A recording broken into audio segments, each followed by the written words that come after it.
అధ్యక్ష, నూతనంగా ఏర్పడినటువంటి ఈ ప్రభుత్వం నుంచి తెలంగాణ ప్రజలు, తెలంగాణ రాష్ట్రం ఎంతో ఆశిస్తూ ఉంది.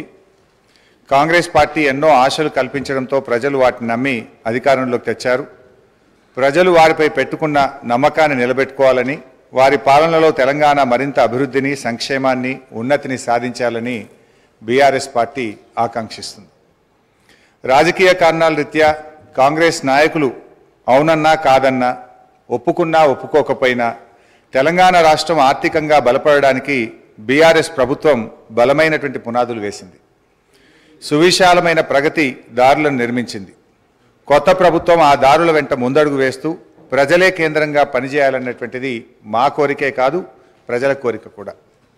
రాజకీయ కక్షలు చుట్టూ పరిభ్రమించే వైఖరికి భిన్నంగా అభివృద్ధి కక్షలో పరిభ్రమిస్తే వారికి మంచిది, ప్రజాస్వామ్య వ్యవస్థలకు మంచిది, ప్రజలకు కూడా మంచిది అధ్యక్ష.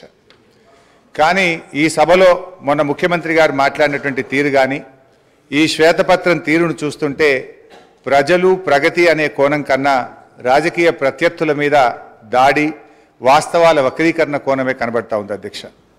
ఎందుకంటే అధ్యక్ష, ఈరోజు ఈ ఆర్థిక శ్వేతపత్రం ఒకసారి మనం చూస్తే ఇందులో పేజ్ నెంబర్ 5లో అధ్యక్ష, అంటే చాలా విషయాలు ఉన్నాయి. మేము మాకున్న కొద్ది సమయంలో, ఎందుకంటే ఈ దేశంలోని అనేక రాష్ట్రాల వివరాలు చాలా కన్వీనియంట్గా వాళ్ళకు అవసరమైనటువంటివి ఇందులో పొందుపరిచే ప్రయత్నం చేసినారు. బట్ అధ్యక్ష, ఇందులో పేజ్ నెంబర్ 5లో కర్ణాటక రాష్ట్రానికి సంబంధించి బడ్జెట్ ఎస్టిమేట్స్ అండ్ ఎక్స్పెండిచర్ది మేము కాగ్ రిపోర్ట్ ఇప్పుడే నెట్లో ప్రింట్అవుట్ తీస్తే అధ్యక్ష, బడ్జెట్ ఎస్టిమేట్స్ కర్ణాటకది 2,31,142 కోట్లుంటే ఇక్కడ 2,31,642 కోట్లుగా చూపించారు. ఎక్స్పెండిచర్ విషయంలో కూడా అధ్యక్ష 2,61,932 కోట్లను చూపించారు.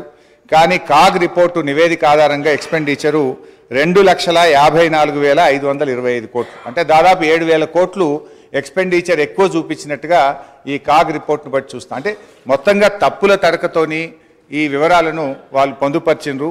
వాళ్ళు కేవలం ఇదంతా కూడా ఒక గత ప్రభుత్వాన్ని బదనాం చేయాలనేటువంటి ధోరణి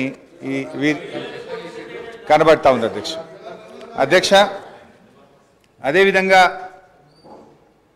ఇందులో ఉమ్మడి ఆంధ్రప్రదేశ్ వ్యయము, తెలంగాణ వాటా అంటే 1956-57 నుంచి 2013-14 వరకు 41.68% ఖర్చు చేసినట్టుగా గంపగుత్త లెక్క తీసినారు. ఇది మనందరికీ తెలుసు అధ్యక్ష. వాస్తవానికి తెలంగాణ ఉద్యమం ఎందుకు వచ్చింది, ఈ పోరాటాలు ఎందుకు వచ్చినాయి, 69లో ఎందుకు పోరాడినాం అంటే తెలంగాణకు నిధులు తెలంగాణ ప్రాంతంలో ఖర్చు పెట్టాలనే జెంటిల్మెన్ అగ్రిమెంట్ను అమలు చేయకపోవడం వల్లనే ఆ రోజు తెలంగాణ ఉద్యమం వచ్చింది.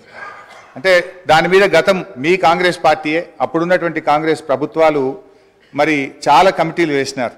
అప్పటి controller and auditor general Kumar Lalit committee కానీ, supreme court judge Vashishtha Bhargava committee report కానీ, బీపీఆర్ విఠల్ గారి రిపోర్ట్ కానీ, అన్ని రిపోర్ట్లలో కూడా ఏముందంటే తెలంగాణ ఆదాయాన్ని ఆంధ్ర ప్రాంతంలో ఖర్చు పెట్టినారు, తెలంగాణలో ఖర్చు పెట్టలేదని చెప్పి చాలా స్పష్టంగా అనేక రిపోర్ట్లు చెప్పినటువంటి విషయం కూడా మనందరికీ తెలుసు అధ్యక్ష. అందులోనే చూసినట్టయితే ఒకసారి కుమార్ లలిత్ కమిటీ 1956-68 పీరియడ్లో ఒక రిపోర్ట్ ఇచ్చినారు. తెలంగాణ రెవెన్యూ ఇన్కమ్ 102 కోట్లు అయితే మరి Telangana funds spends in Andhra reason 34.09 కోట్లు అని చెప్పి అప్పుడే ఒక రిపోర్ట్ కూడా ఇచ్చారు అధ్యక్ష. అదేవిధంగా వారు మరి జస్టిస్ భార్గవ కమిటీ రిపోర్ట్లో కూడా ఆ వివరాలన్నీ కూడా తేల్చారు. అంటే ఇది నేను ఎందుకు చెప్పే ప్రయత్నం చేస్తున్నా అంటే ఇక్కడ మీరు 41.68% తెలంగాణలో ఖర్చు పెట్టారు అని ఏ లెక్కలైతే చూపించారో ఇది శుద్ధ తప్పు. కావాలంటే దీని మీద ఒక హౌస్ కమిటీ వేయండి, మొత్తం లెక్కలు తీద్దాం, నిజంగా ఎంత ఖర్చు అయిందో కావాలంటే మేము చూపించడానికి, రుజువు చేయడానికి సిద్ధంగా ఉన్నాం. అంటే మీరేంటంటే అది 41.68% ఉమ్మడి ఆంధ్రప్రదేశ్లో ఖర్చు అయింది, అది ఏదో మెరుగ్గా ఉందని చెప్పి చూపించేటువంటి ఒక ప్రయత్నం చేసినారు, which is totally false and wrong అధ్యక్ష. అంటే బేసికల్లీ ఇంకోటి కూడా జరిగింది అధ్యక్ష. నాకు తెలిసిన సమాచారం మేరకు ఈ రిపోర్ట్ ఇదంతా కూడా ఇది ఎవరు తయారు చేసిండ్రు, మీకు తెలంగాణ అధికారుల మీద నమ్మకం లేక మన ముఖ్యమంత్రి గారి పాత గురువు గారి శిష్యులు, ఒక రిటైర్డ్ ఐఏఎస్ అధికారి, ఒక సస్పెండ్ అయినటువంటి ఫైనాన్స్ డిపార్ట్మెంట్ ఆంధ్రప్రదేశ్ అధికారులను పెట్టి ఇదంతా ఒక కుక్కుడప్ స్టోరీ తయారు చేసి ఇది ప్రజల ముందు పెట్టేటువంటి ప్రయత్నం చేస్తూ ఉన్నారు.